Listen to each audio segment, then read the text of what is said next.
দিদা বলো ডাইনোসর কিভাবে রাখতো। আজকের ব্লগটা দেখে তোমরা ধরতেই পারবে না যে এটা কি ডেইলি ব্লগ নাকি ওয়াটা এটিনা ডে। প্রথমের ক্লিপটা দেখে ভাবছো তো যে ব্যাপারটা কি হলো, দাঁড়াও তার জন্য তো পুরো ব্লগটা দেখতে হবে নাকি। ঘুম থেকে উঠে প্রত্যেকদিনের মতো আমি সানস্ক্রিন মেখে নিয়েছিলাম, তারপরে চা খাচ্ছিলাম আর এখানে নিজের মুখটা দেখাচ্ছি কারণ ভাবছিলাম যে আমার স্কিনটা অনেকটা বেটার হয়েছে আগের থেকে।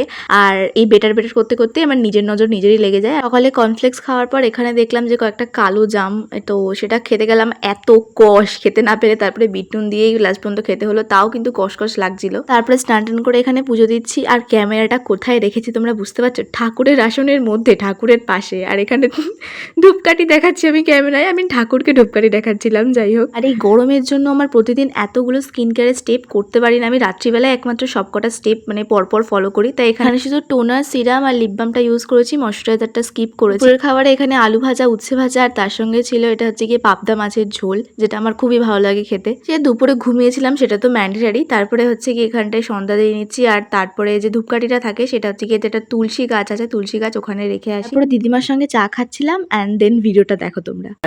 দিদা বলো ডাইনোসর কিভাবে রাখতো। মা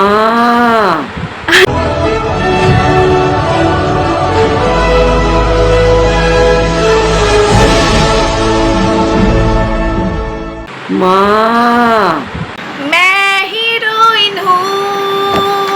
এত গসিপ করে লোক আমার এই গানটাই সারাদিন, এই গানটাই মনে হচ্ছে এই গানটাই করি। ওকে ডাইনোসরের ব্যাপারটা জাস্ট ফর ফান। আর এখানে যেটা দেখছো, যেটা করছিলাম সেটা হচ্ছে কি আমার আলমারি গোছাচ্ছিলাম আমি, আর হিরোইন হু গানটা শুনছিলাম যে লোকে এত গসিপ করে, তাই মাথায় হিরোইন হুই চলছিল।